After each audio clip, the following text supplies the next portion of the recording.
V današnjih glasbenih minutah pa so v studiu dekleti in fanta, ko stojijo na odru, pa se imenujejo The Pyramids. Dobro jutro, Vanessa, Ana, Gašper in Aleš.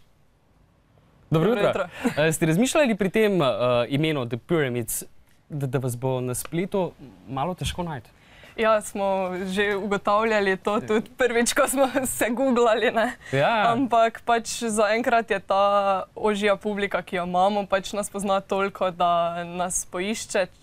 Pač enkrat, ko bomo pa toliko uspešni, pa bomo pač nas bo enostavno najti.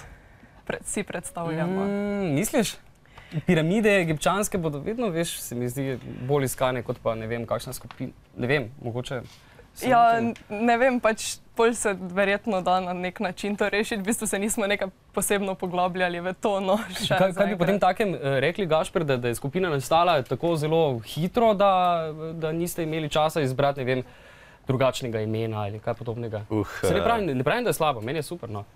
Ja, v bistvu začelo se je tako, da je mene prijatelj kontaktiral in me povabil na koncert. Jaz v bistvu nisem imel takrat še benda, ampak sem rekel, ok, jaz bom to igral. Ja, seveda. V bistvu mi je manjkal samo še bend. Kasneje smo, čez kaki slab teden, smo imeli že prve vaje, kar nam je dalo v bistvu slabe 3 tedne do koncerta, tako da smo imeli torej slabe 3 tedne, da si izoblikujemo ime. Da poiščeš člane in da poiščete ime, logotip in v bistvu da potem začnete. In še 1 uro programa, ne. In to ste vse, v 3 tednih ste to naredili? Ja, v bistvu standard se je dvignil takrat, ampak je bilo v redu za začetek. Pri vaši skupini mi je zanimivo tudi to, ne, tu na tem zvočniku je piramida, če boš prišla na malo sem, da bodo tudi pokazali piramida, potem pa eno oko noter. To je vaš logotip. To oko je vse vidno oko, ki ima, ne vem, mnoga trenja, potem tudi teorije zarote in tak dalje. Ja, no pač v bistvu nismo se toliko poglabljali v ta modern vidik na to vse vidno oko, ampak bolj na tisti osnovni vidik, ki v bistvu je takrat že pač predstavljal znanje, ki je pač neka vrlina, ki jo mi tudi predstavljamo svojo glasbo. Oziroma pač mi delimo naše znanje glasbeno naprej, v bistvu je zaradi tega to oko vse vidno. Nima z nobenimi iluminati, prostozidari, nič. Niste v teh ložah? Ne, nismo v ložah, ne. Niste? 4-strana piramida, ne? Ponavadi, kaj, vsak podpira en vogal, ali kaj? Vi 2 punci pa zgolj enega? Oziroma 2 skupaj? Ali kdo je glavni? Ja, ne, pač v bistvu vsak je svoje oglišče piramidno, pa se v bistvu skupaj združujemo v vrhu piramide, ki pač je naša glasba, ne? In tam oko, ne, to sta pa ženski pove svoje do konca. Kaj nam boste danes zaigrali, Gašper? Zaigrali bomo prvi avtorski komad, Coming Alive.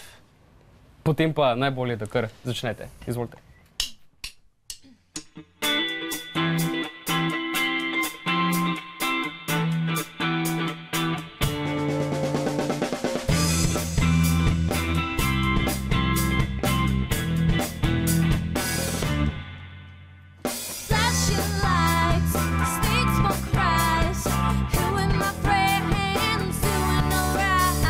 Speeding up down the road we've chosen, it sticks words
The Pyramids,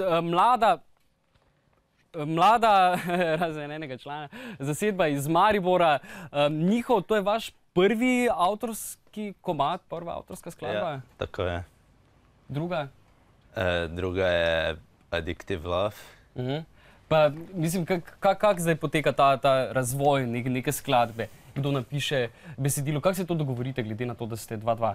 V bistvu delamo bolj spontano, ker vsi vemo, da je pri tem delu potrebna inspiracija, ki pa je dostikrat ne nadzorujemo. V tem primeru sem jaz napisal besedilo, nato ga je Vanessa preoblikovala oziroma zamenjala ene besede, da so ji rime ležale. Potem sem jaz naredil demo, kitare in na tisto so se delali vokali, in potem je Ana na koncu to popravila, ne? Mislim, ne, to je ta, ne, ta zadeva, ne. Od maja 2013 ste skupaj, ne? Ja. Torej leto pa še kakšen mesec zraven. V svojem življenjepisu pa izpostavljate Lampiončke, 2014 pa festival Lent, ampak to verjetno ni vse. Ne, definitivno ni vse. Smo še sodelovali na drugih festivalih, recimo festival Scena, pa na festivalu Vizije v Novi Gorici, pa potem smo imeli še par unplugged koncertov, torej akustičnih koncertov. Ampak pač to sta dva koncerta, ki smo jo izpostavljali, ker sta zelo velika dogodka, mednarodna dogodka, oziroma pač festival Lent je mednarodni dogodek in pač zaradi tega, ker je pač kar velika čast in da smo igrali tam, no, smo pač jih izpostavljamo. Verjetno ste se na začetku pri skupini dogovorili, česa v svoji glasbi ne boste trpeli, česa ne boste igrali, pa mogoče kje ne boste igrali. Je kaj takega? Ja, tako je. Sigurno je nekaj takega. Recimo, nikoli nismo imeli namena igrati težke glasbe, kot je metal ali trši rock. Tudi starejšega rocka mislim, da nikoli nismo igrali, ali popularne stare rock glasbe. Drugače pa smo se lotevali predvsem pop komadov, ki so v bistvu aktualni, recimo v tem letu ali predlani, ki so nastali v tem času. Ampak verjetno avtorske komade boste podelali po trenutnem navdihu, inspiraciji, ne?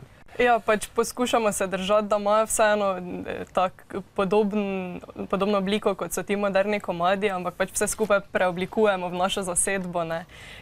Tako da vam oziroma da puncama leži. Hvala lepa za obisk v studiu in skladbo. Hvala vam še enkrat.